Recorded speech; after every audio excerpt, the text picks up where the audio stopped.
final view of the Nickel Boys. I am Felicia Durden, and I'm so happy to be your facilitator this week as we go through Colson Whitehead's amazing book, The Nickel Boys. You can't talk about the book without talking about the man who wrote the book. Colson Whitehead is a prolific author, and he's written all type of books, all type of different genres, from a book, a science fiction book, a spoof book called the Harlem Shuffle that just came out based off the 60s, a zombie apocalyptic book. So these are some of the books that he has written. His first book that came out was The Intuitionist, which was in 1999. And then we see he had John Henry Days, Apex Hides the Hurt, Sag Harbor, Zone 1. So he was writing to 2001, 2006, 2009, 2011, really getting his groove there. And then he wrote this little book called The Underground Railroad, which won him a Pulitzer Prize. And that was an amazing book, and it's got him really onto the set of being understood as an author to look at and to see what he has to say. Just a few years later, he wrote The Nickel Boys and won another Pulitzer Prize book award for this amazing book that we've just read. And then, like I said, his final book that he's written just this year, The Harlem Shuffle, which I've been reading. Again, he shows me a different way that he can share characters and explain their stories. He's an amazing storyteller. He's a great researcher. And what really draws him in, and I've seen several interviews that he's been on and been in panels where he's spoken, is that he really wants the reader to feel the emotion and to relate to the characters. And he does a great job about that. And he doesn't pigeonhole himself into just one genre, which I also like.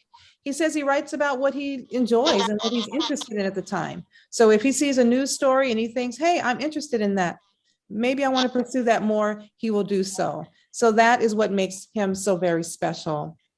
Let's let him, in his own words, talk to us about the Nickel Boys. So we're going to go to a different screen, and we're going to see a quick video clip of Colson. Dr. Durden, before you start that, can we ask everyone to mute themselves, please, because there's background noise. So if everyone could mute, except for Dr. Durden, please. Thank you. Thank you. If you have not mute, please mute, because we do have some feedback. I didn't know if it was on my end or what. All right, hold on one second. Let's stop sharing that one. I don't know if we can mute ourselves. Amanda, I don't know if we have that ability. You should be able to mute yourselves, but let me see if I can do it. Okay, all right. And that'll give me a little time as I'm playing with this. Of course, it was working right before we came on. And now it's acting up a little bit, but that's okay. We are resilient and we will get to the right page. Okay, I was able to mute. There we go. Oh, thank you. All right, so let me go back to share my screen and then we will show the video.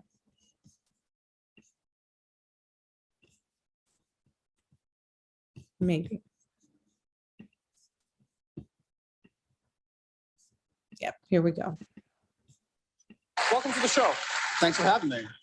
You have written yet another book. And this book, many are saying once again, is one of the most painful examinations of a true story illustrated and told in a fictitious way. The Nickel Boys is based on what some call the rehabilitory school. Some people just call the torture facility. It was the Dozier School. Why did you choose to tell the story the way you did? Because you have such a specific way of telling the story. Yeah, it was based on the Dozier School, which was a reform school in Florida, operated for 110 years.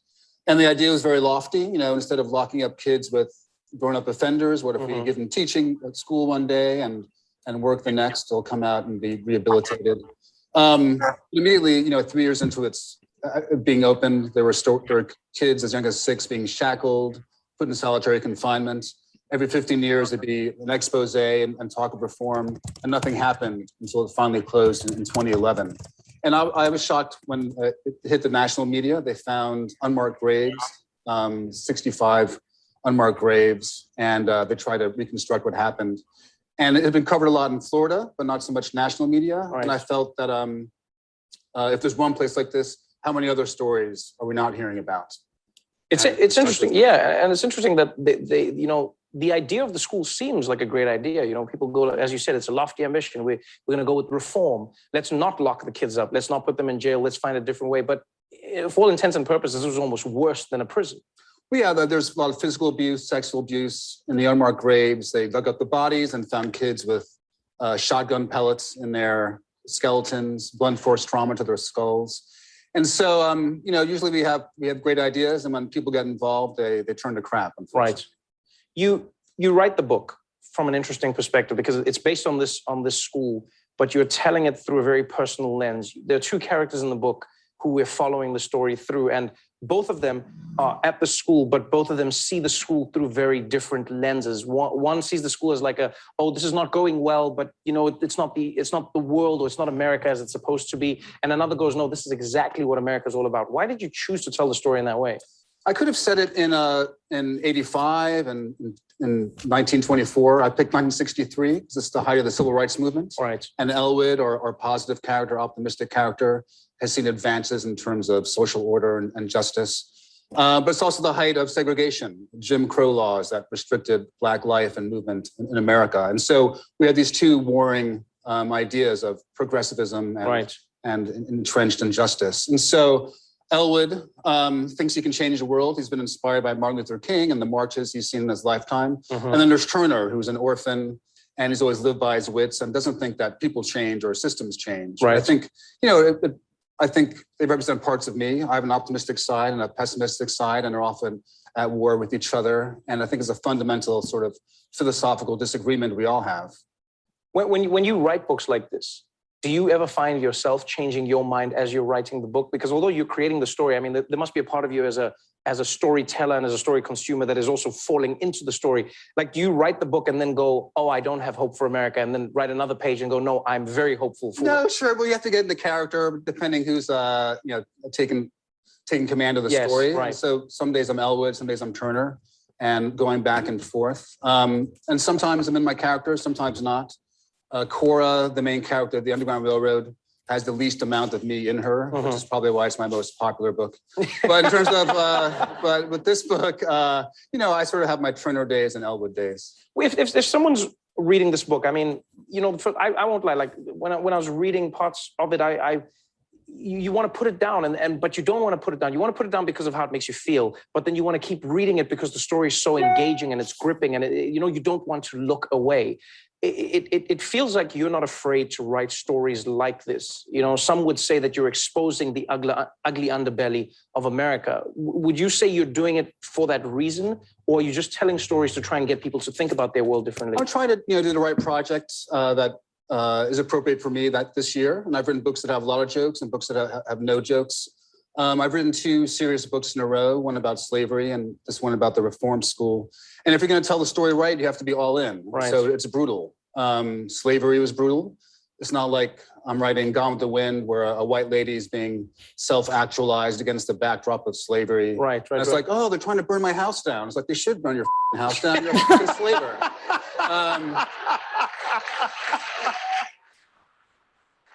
And then with the Nickel Boys, it's based on true story, and I want to, if I can get 10% of what actually happened to the kids there, I've done my job. And okay, you're all in. We will end it there. I could listen to him not to all go day, but he's to amazing. the school to do One your moment, research. you guys, stop that.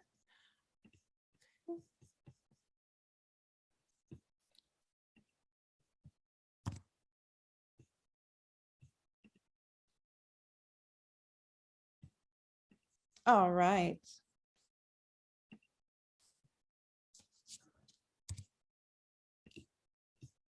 Oops. Okay, you guys can hear me again. Now let's let you guys see my slide.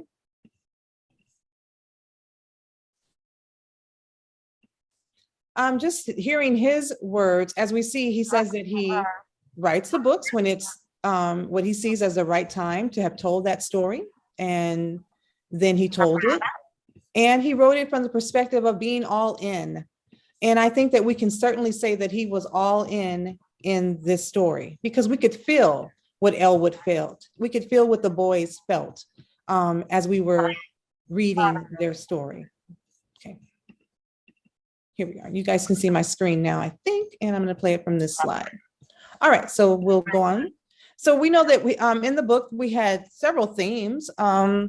These are just some of them. Racism was certainly a theme. He talked about that, and Jim Crow law, and how this was in the 60s, which was a height of the civil rights movement when this was written. The friendship between the two boys, and then later in the book, the friendships that we see, it was about that, and of course hardship, which, I mean, it was more than hardship, but the suffering that was illustrated in this book, that was evident as well. So he had some really strong themes. He wrote a very serious book, and we'll share some of those things tonight as we go through the chapters. So let's get started. In chapters 6 through 8 is where I want to first talk about. That's where we had the beating that happened. And I think I told you it was going to take a turn from the last time we met, when we were going to start to get into the seriousness in this book. I want to read something that really stunned me, and it's starting on page 68 at the bottom. Then it was Elwood's time. The two cells faced each other, separated by the hallway. The beating room had a bloody mattress and a naked pillow that was covered instead by the overlapping stains from all the mouths that had bit into it. Also the gigantic industrial fan that was the source of the roaring, the sound that traveled all over campus, further than physics allowed. Its original home was in the laundry. In the summer, those old machines made an inferno. But after one of the periodic reforms where the state made up new rules about corporal punishment, someone had the bright idea to bring it in here. Splattered on the walls where the fan had whipped up blood, and it's dusty. I mean, it's just the emotion that you can see, that you can be there, you can feel it. Elwood said, there's no system at all to violence. You know, it was his turn. The length of each beating was different. There was no system there. He was beginning to come out of understanding. We talked about Elwood. He wasn't pessimistic. He was very optimistic about things, and these horrible things are happening to him over in this reform school, quote unquote, reform school. This community of corruption, and Elwood's character being put into play. What did anyone else see in any of these chapters 6 through 8 that stood out to them? I just wanted to start with that piece from chapter 6.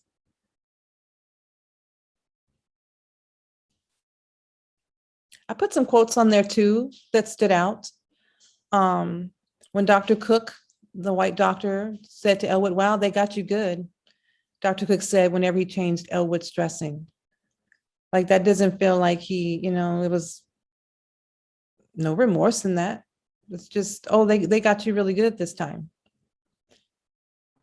And then just in chapter 8, more than once, Elwood caught himself swinging the scythe with too much violence, like he was attacking the grass with a leather strap. Again, he was beginning to change, almost this anger that was pent up in him. He was remember when the boy that we read about in the beginning, he was a very calm young man and very settled. But he said himself, he caught himself. He was swinging that scythe with too much violence. He was pulling himself back. Can you guys unmute and please share what you guys have to say? Carol, I think you would like to talk.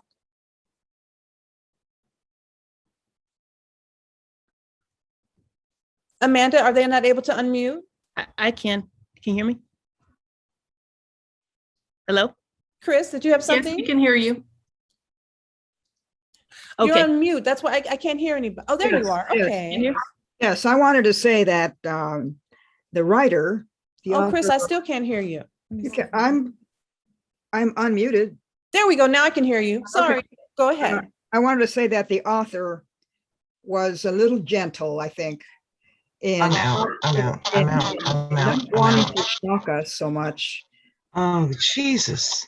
in describing the beating Gentle?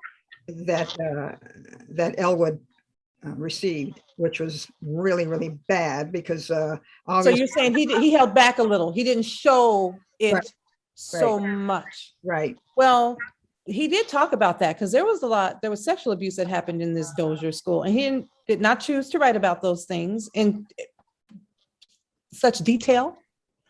Um, But I But I feel think- that I felt the sense of it, and I okay, could feel it. What I just read, I mean, that I'm disturbed off. me. I'm on mute. Oh, Carol, you're not on mute. I'm not. Okay, thanks. I can Because hear you. I can hear you now. great, because Chris, I'm thank having you. a problem with my son. I think that the beatings, again, we don't have to be as vivid. We know pretty much what happened. And to have someone beaten to the point of unconsciousness, you don't need a vivid description. You know how badly the beating was. Mhm. And my take on that was just for human beings to do that to another human being. And there was so many great points in the book when they said when someone knows that something's wrong and they all go along with it, like it just becomes the regular Mhm. kind of thing.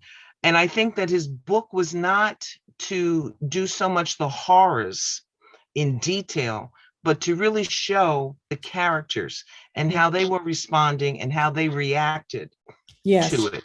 It was that kind of book. Mhm. You It was can about definitely- right because he was you know- telling it as a they just talked about that in the interview, not as the person that was actually going through that, although that'll be a twist later on, but just as a story. Good point, Carol. Good Yeah. point. And- Chapters. Oh, go ahead, Carol. Sorry. Oh, no, go ahead, honey. I'm good. I took Oh. notes, so go ahead. Okay, I was going to move on to chapter 7. That's when Grandma comes, Harriet. Yes, Grandma comes to visit, and she couldn't visit him. They told her because he was sick, right? yes.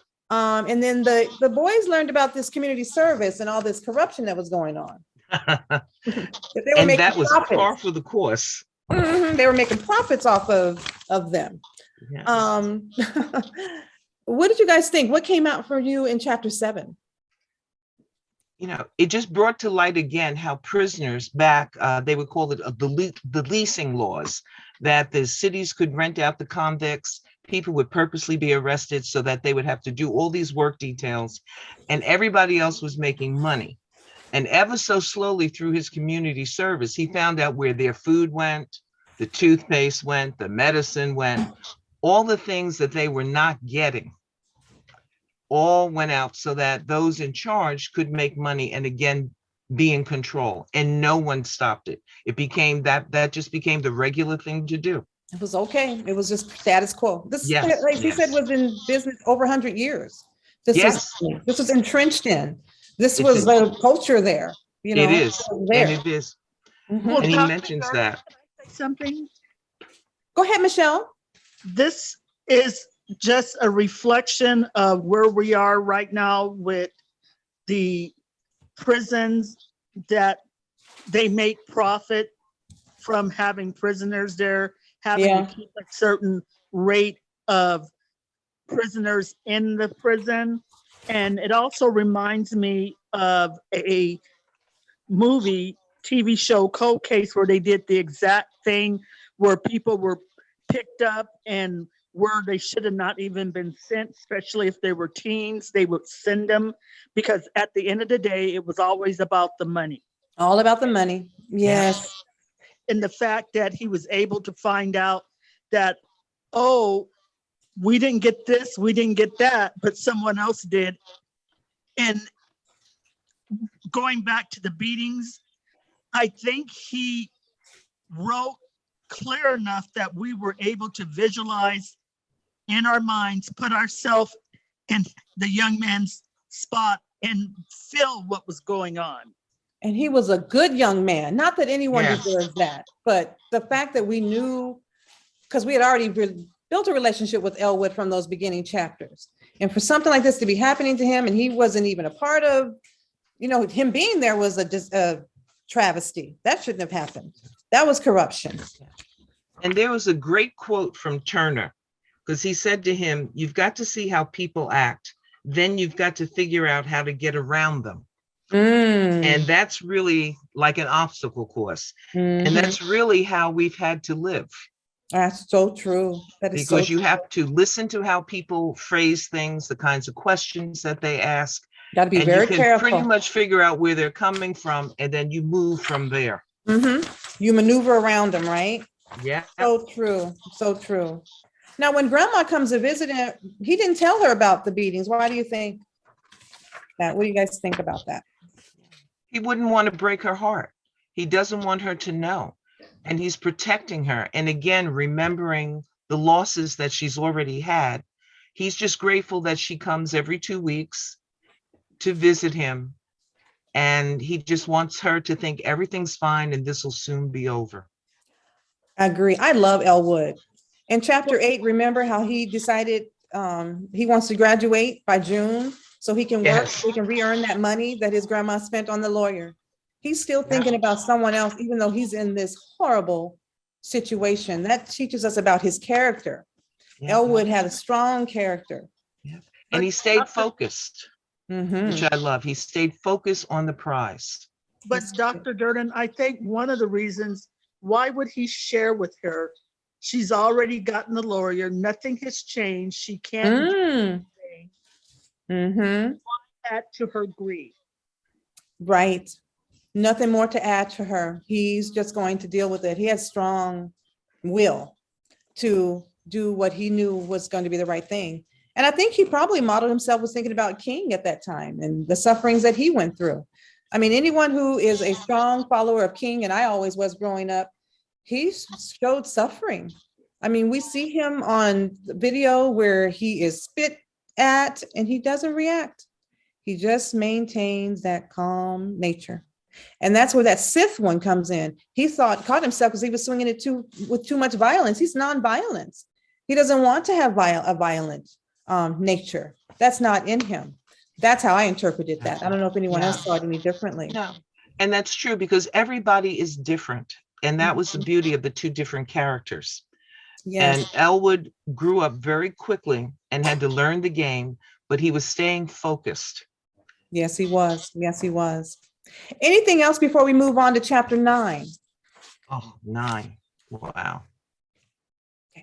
I'll just say that I was still struck by his sense of impending justice coming someday. Mhm. And the fact that, okay, well, this strategy of me taking beatings is like Dr. King. Now I'm going to get my notebook out. I'm going to start documenting what you're doing and I'm going to get justice. The right thing is going to happen. I can't take my eyes away from that idea. That prize, right? Yes. Yes. He died with that. He was good at that. Wonderful. Chapter 9 got me, you guys. Me That's too. that boxing match. That to me was one of the saddest and yet the strongest point with Griff, when he decided that he was not going to take the fall. You know, it was the whole thing of injustice again, the great white hope, go and take it, the betting. And my admiration for that young man, because he knew when he stood his ground that he was going to be killed. He knew that he was going to be murdered that night. But he stood his ground because that was all he knew. And he stood for it. And it was a very proud moment and such a sad moment. So sad. So sad. Others, what were your thoughts on the boxing match? And how he was supposed to take that fall. But like Carol said, he didn't do that. So it cost him his life. How did that make you feel? Or what did that maybe symbolize for you? Was there, I thought when I didn't read a couple of pages, I may have read too fast. I thought there was a hint to me that he maybe thought about the consequences of not falling and said, when he won, oh my God, I didn't realize that I thought we had another round, or was that just him because he was a bully just lying? So all along he was being obstinate and planned to win, or did he literally lose track and realize I'm supposed to go down so I can keep my life? I wasn't clear. It's horrific either way. I think he made a decision that he had a choice and he decided not to do it. because that's a heavy decision that, you know, you're walking in, as we did with all the civil rights movements and everything, you're walking in knowing I may not walk out. Yeah. And it's such a conscious decision to decide what to do. Mhm. And Mhm. these boys just became men so young. So young.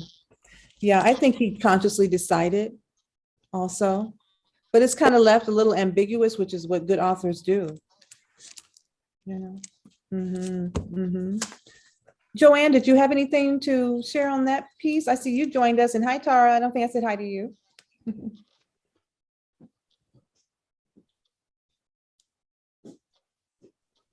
No, the whole situation was just astounding to me. One thing I might say though, and it goes back to the discussion about the prison and the profit side of it.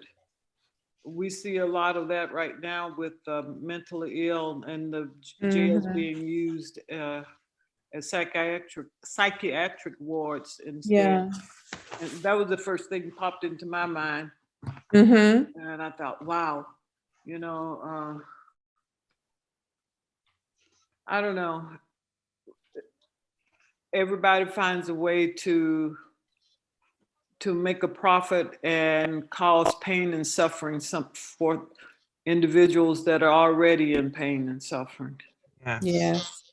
Yes. And those guys might have been young, but emotionally, you know, they may not have been saying it or showing it, but they were feeling pain and suffering, I believe.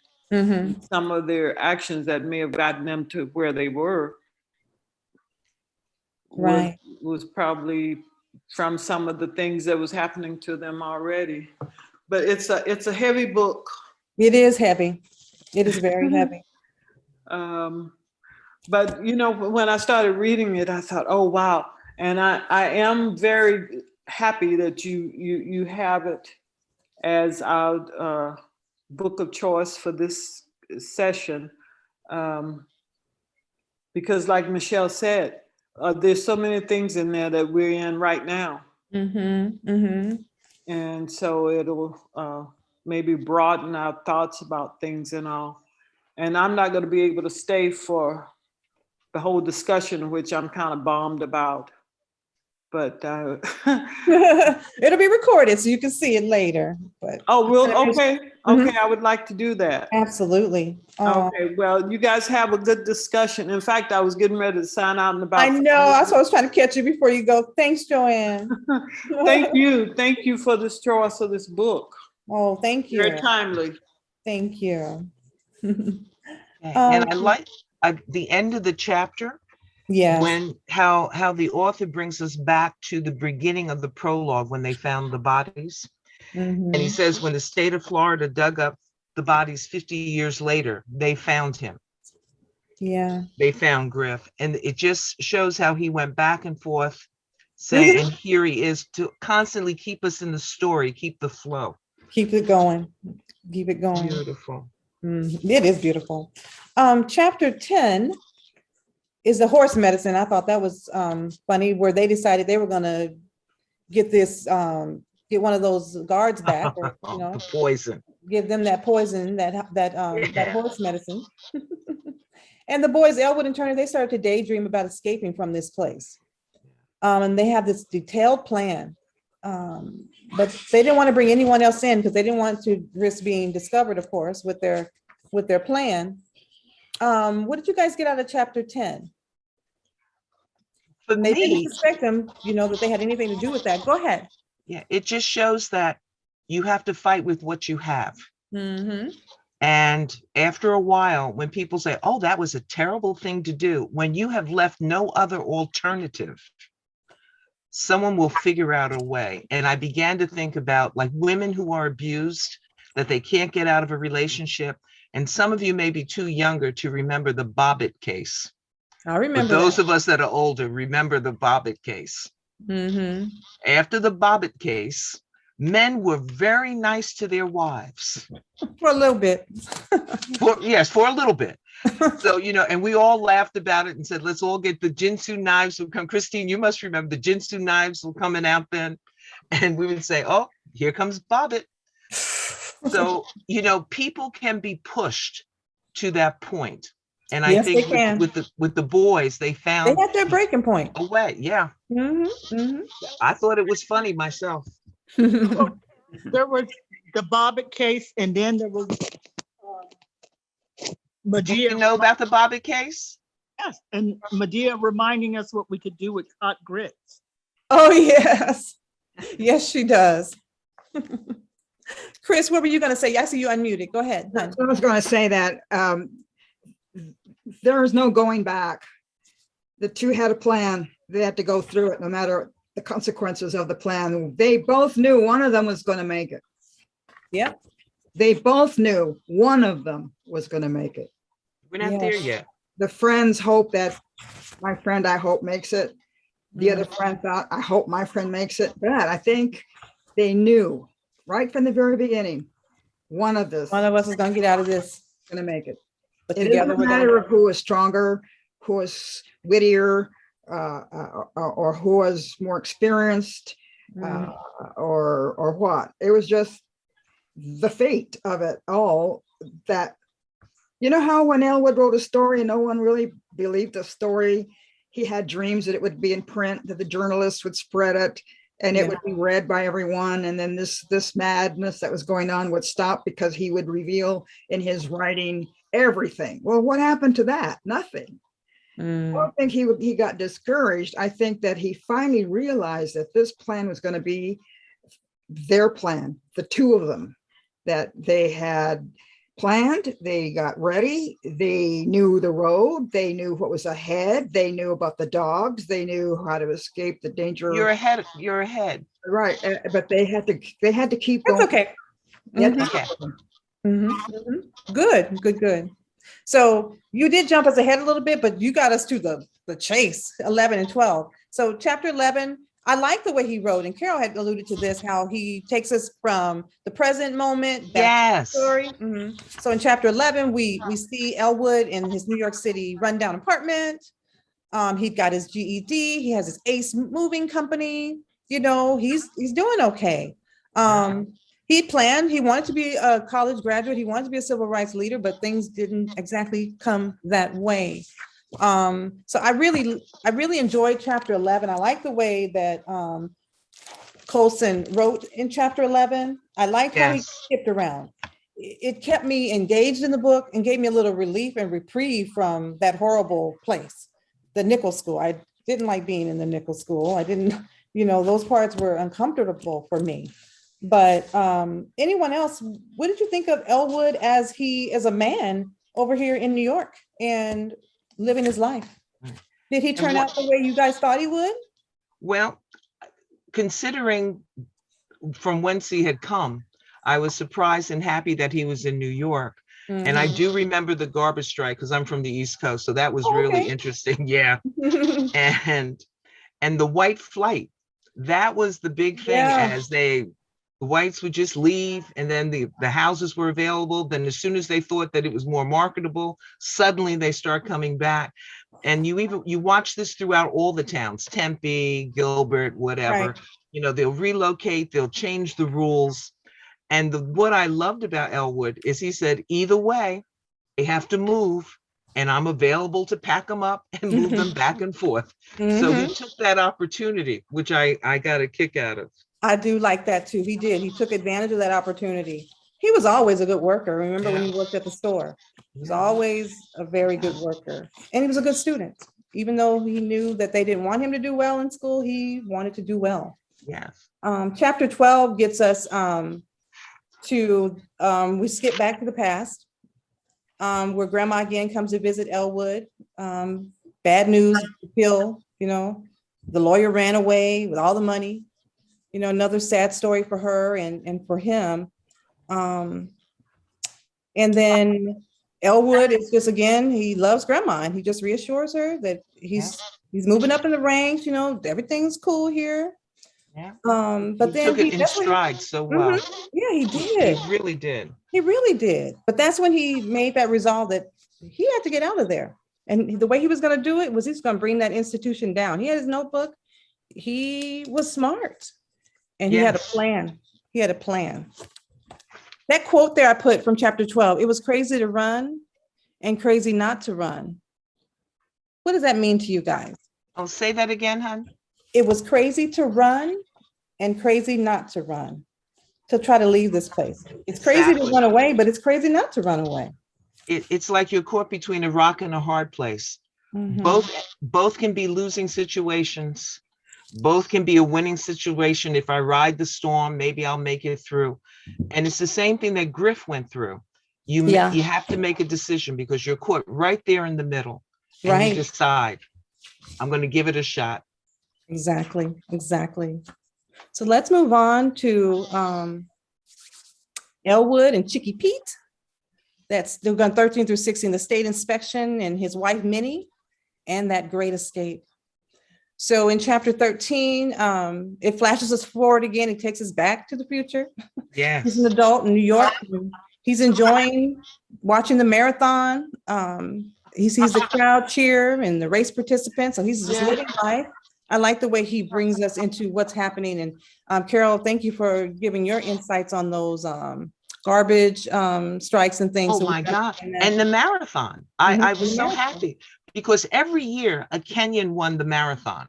And that one year, it was a white guy from the British Isles. And everyone said, what happened to the Kenyans? They won every single year. Yes. So I remember that. You remember this. See, that's how I know he's a good author. You Yes. were there and you remember this. This is awesome. And I said, oh my God. Yep, that's awesome. And everything they said about the rats was true. Was true? Oh my God. It was I don't like it. unbelievable. Unbelievable. I've seen that on movies. I thought they were. It was, and overemphasizing those it. strikers, they said, we're not giving in. And the garbage was unbelievable.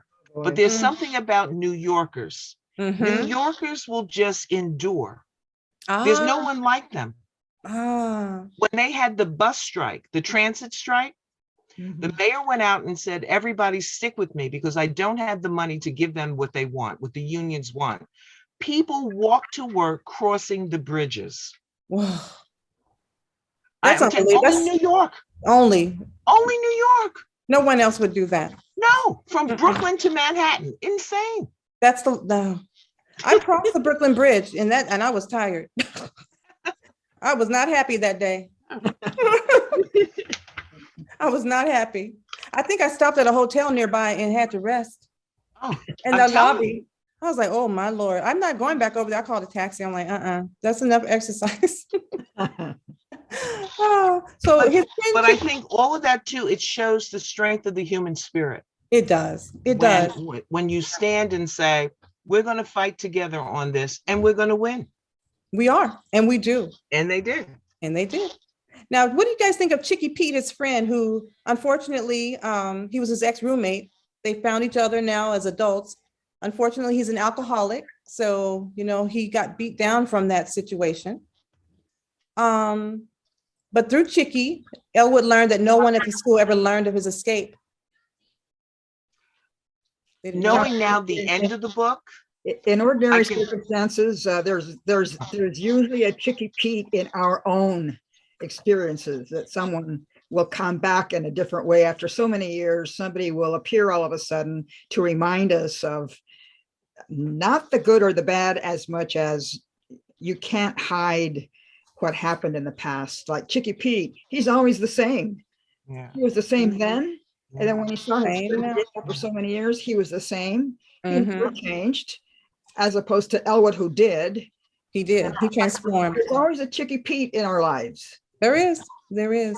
All of a sudden, oh my gosh, I can't avoid him. Oh my gosh, I can't cross the street. Oh, then I don't see him. Or what if he says hello? What am I going to do? It's usually that person who's there to remind you of your own fragility and how fragile you are yourself and trying to be better. And sometimes you can't be because you can't control everything that goes on in your circumstances, but you want to do better and you think that you're doing better. And then here comes along Chicky Pete who says, hey, I recognize you. I know who you are. I'm older, but I know who you are. You're the guy who, blah, blah, blah. It's yes. thought that was interesting to bring him back. I liked him. I liked him bringing him back. Right. And then all of a sudden, he's right there in your face, and all of a sudden, he's gone. Yeah. Yep. Here and then gone. Just gone. And I think too, knowing now the end of the book, because Mhm, I mhm. just, it made more sense. It makes more sense. Because then you really understood why. Right, right, right. You know, because all the things Christine brought up is true, because you're bringing back these bad memories. You're Mhm. making me think about all the decisions that I've made along the way, and I don't want to deal with it. That was the surface of what we Yeah. saw. We didn't know yet. I'm telling you, At the end. it was fantastic. Mhm. That's a good author, I'm telling you. Yes. Uh-huh. So he flashes us back in chapter 14. We go back, and this was really just the climax of the book, where Elwood's plan's about to go down, he thinks. He's going to prepare for those inspectors are coming. He's going to pass that note and expose all of the evils over at this school. But we know what happened. They gave him another task, and Turner was supposed to deliver that note. And we think the plan's going off, but later that night, Spencer and Hennepin take Elwood to the White House. Yeah. They take him back to that dreaded place. Yes. And the interesting thing about that is that the question still lingers. Did Turner turn him in, or was it simply the others? Yeah. Because you really don't We know. don't really know. We don't really know. And it comes to a point where it doesn't matter when they make the plan. And you, in this chapter, I think it's this one, you really see Turner become the man that he's going to be, because he also then makes a decision. Yeah. He grows up in that, and he has his turning point too. And says, we're going to go. We're going to do this. I think that this is just one of those chapters too that I would want to read over and over again. It was just like, oh no, he's going back to the White House. Is he going to make it out? The first time you read it, it's just such suspense there. Like, oh my gosh, what's going to happen to him? It really draws you in as a reader. And I began to love these characters. I don't know about you. And I cared about them and worried for them. Yes. And so it just put that, I could feel that anxiety breeding up. Well, then, he's going to flash us back to the future, because he's not going to tell us anything. Not quite yet. And Millie, Elwood's wife, she's lovely, really lovely woman that he's married to, but he still has that haunting of that life that he had lived before and the suffering that he had endured. And I think that's really common from people who have post-traumatic stress, or they call them ACEs now, traumatic early childhood experiences. That it affects you mentally. There are so many layers to this book and the different social issues that we're facing. The dynamics, We see that in here as well. So we know how in chapter 16, how it ends. They plan to beat him to death. What I love is that some of the quotes that we can use from this book, because I often keep books for the quotes and the information that they give me. One of the things was, violence is the only thing that will move the world, which is so true. But in chapter 16, when he says their daddies taught them how to keep a slave in line, take him away from his family, whip him, et cetera, et cetera. And then it's just passed down from generation to generation. Because we look at them and say, what is wrong with you? But it's just in them. It's instilled. And it just perpetuates itself until someone just says, no. Enough. And I'm so glad that we know how the book ends, and that, there was finally enough, but it took so many years for there to be enough of this Dozier school, which we're going to find out this is based on. Yeah. The fight never ends. Never ends. I was touched by, in chapter 16, that after he was beaten, when they put him in solitary confinement, Elwood reflected on Dr. King's teachings. He went back to his base. He went back to his faith and to his stillness. And I think that's what kept that boy alive. I really do. I think it was just, he had that strong sense of calm, and he never let himself quite lose it. He was sturdy. Plan. He had a plan to get out of there. Oh, he had a dream. He had a dream. He No, had that's that dream. and that's what kept him going, is that dream. In spite of everything that he had to go through, no Yeah. one could take away that dream from him. In his mind, Yes. in his heart, he had that dream. Whether he knew that it was going to become a reality really doesn't matter in this story, because the dream is more important. Yes. We don't know if it's going to come true yet. When we're reading, we don't know what's going to happen. We don't know. But he had it. He always had it, and that was his power, is to Yes. create that dream in his mind. That was his power, and nobody could take that away, no matter how many beatings, whether he was No. being starved or he didn't have any friends, Right. he was in the hole or whatever they did, he had that dream, and it was always there. Isn't that And amazing? Dr. It's amazing. I just Go ahead, wanted to say Michelle. one thing, because you had brought up ACEs. Yeah. And what was really interesting to me was, even if we would have probably had scored Elwood, he probably would have scored high for ACEs. And Yeah. usually people who score high like that don't come out at They the don't other make end. it. They Mm-mm. don't make it and be successful. And then if they do survive, a lot of times they don't become a real man, as we would say, because they get stuck at that age where everything went bad. And I like how he wrote him to endure all that, but he was able to become a man. Still. Yes. Despite all that. Thank you, Michelle. That's true. With that many aces, there's- Oh, we that don't was see that was perfect. outcome. Mhm. But I'm telling you, the Hitchcock ending was the best. Oh, I'm there. I know. I wish that all of us were together when we read the ending. I know. I said, "Oh my He was God!" shot, so we know he got Yes. shot and fell down, and then Turner kept going. I had to read it twice. I said, "Wait a minute, did I read this He correctly?" was shot and he fell in the grass. What happened? It's phenomenal, phenomenal, unbelievable. Wasn't that beautiful? The way he It wrote that. was, I know. and again, it ties back to the prologue of why he needed to go back. Mm-hmm. Mm-hmm. You know, knowing that the grandmother had died a year after Elwood had died. Now that he admits who he is, Yeah. and now he can go back Now he because can go he's no back. longer living someone else's life. He's now finding his life. And that So- took a lot of courage. Oh my God, that Yeah. was Yeah. what an ending. What an ending. ending. I'm telling you, one of the best. That's why it's a Pulitzer Prize winner. One of the best. Oh my God. It was superb. I started laughing. I said, son of a gun.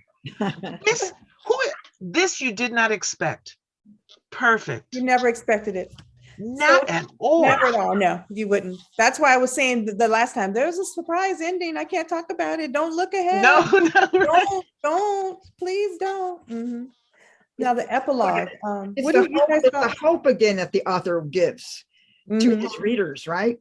Mhm. This was fabulous. Right. Yeah. And then again, Go ahead. No, no, you no, go no. ahead.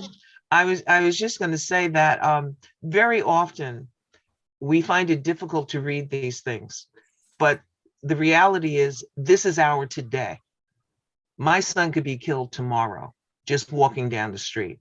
So I have to have the courage to read these things, stand, because somebody else stood for me. Right. And Right. when we have these young children and no one is there to protect them, no one cares.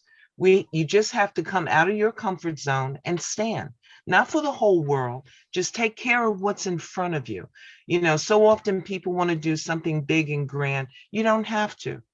Right in front of you, there is somebody that needs that little special care. Babysit, take a baby and say, let me babysit your baby for today. Let me take that little one, you know, who's Right. driving you crazy. You know, help somebody out. Help There are someone. things that you can just do. And That's- this is what we don't do. No, not enough. Not enough. Not enough. Correct. But oh my God, this was just It was the this best was a book, great huh? book. I know. I picked a good one. And then, of course, the epilogue. So you guys have told your thoughts on how the story unfolded. But Yes. then when he reveals that this was, truth, I mean, it just got better and better. And better. And it's a truism because it's somebody's story. It is No so matter much. how it's told, it is somebody's story.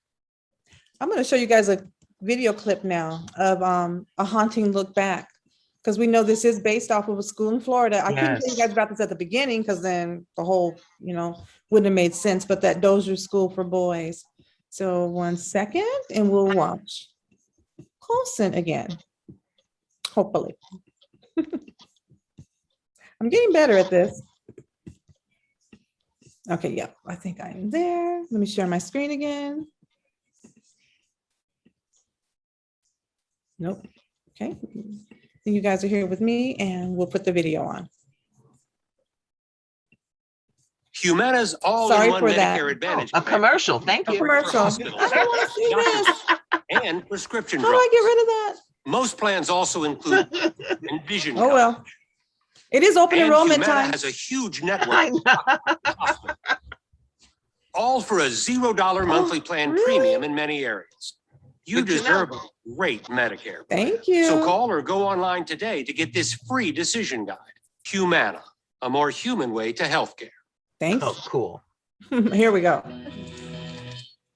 Author Colson Whitehead won a Pulitzer Prize in 2017 for his novel, The Underground Railroad. He reimagined the railroad as an actual train transporting slaves to safety. Now, the genre-bending author is turning his attention to the Jim Crow South. Whitehead's new book is The Nickel Boys. The novel is set around Nickel Academy, a Florida reform school where 2 of its Black students must navigate violence, abuse, and corrupt officials. Colson Whitehead, welcome back to the table. Hey, howdy. Congratulations on your Time magazine cover. It's very neat. It's very surreal. Yeah. But obviously bet. very cool. Not only just cover America's storyteller, by the way. Yeah, look Yeah. at that. I mean, Is this your excited face? This is very cool. Let me tell you a little story about a rootin' tootin' cowboy called Bill. Yeah, I have to have more anecdotes. so you write this big book about slavery, you win all the big awards, and then you go back to the Jim Crow era. Was that the plan all along? Well, usually I do a book that's more serious, maybe one with more jokes. I definitely Underground Railroad had the fewest jokes per page of anything I'd done. And I'd planned to do a crime novel set in New York. But the story of the Dozier School, which the Nickel Boys is based on, was Down in Florida, yeah. was so compelling. What caught your attention about it? Well, it was a reform school where kids were abused and sometimes killed over a course of 100 years. And I came across the story in 2014. I've never heard of it, and it just seemed an atrocity this large, that's so anonymous, is terrible, and it might be good to get a story out of it. But you the first line of the book, even in death, the boys were in trouble because in true story, there were a lot of graves found on this. Dozens of them. Yeah, dozens. And, they started digging up the campus in 2014, and University of South Florida started identifying the remains, and they found another 27 bodies this spring. And so the story continues, giving information to people's families about what happened to their uncle 50 years ago. You did a lot of research for this book, obviously, but the one thing you didn't do was actually visit the school. What held you back? Dread, rage, and despair. The more I got into the story page by page, and the more I started telling the story of my 2 protagonists, Elwood and Turner, the more I came to hate the place. And, and it occurred to me that I would only go there, if ever, with a bulldozer or some dynamite to blow it up. Doesn't deserve to be here anymore. You told the New Yorker that writing this novel helped you feel less useless. How so? I think there's a lot of divisions in our country these days, and it's always there. And then certain people can, light a fire and ignite people's passions. And it seemed with Elwood, my optimistic character, and Turner, my more cynical character, I could explore different parts of my personality. Are we moving forward as a country? Are we moving backward? Right. And so their philosophical debate in the book is something I felt in me, and I think a lot of people are having that now. You said that this book could take readers into an uneasy present. And how does this book about the past help us understand that? Now, how has it affected you personally, the way you were raised and what your parents told you? Well, the Underground Railroad was about slavery. And if you talk about race in 1850, you end up talking about it now. If you talk about the incarceration system in Jim Crow era, you're talking about it now. If we're talking about systems of institutional racism, there's a continuum of how Black folks are controlled in this country. And so the past is the present, unfortunately, in many ways. Okay, I want to stop it there.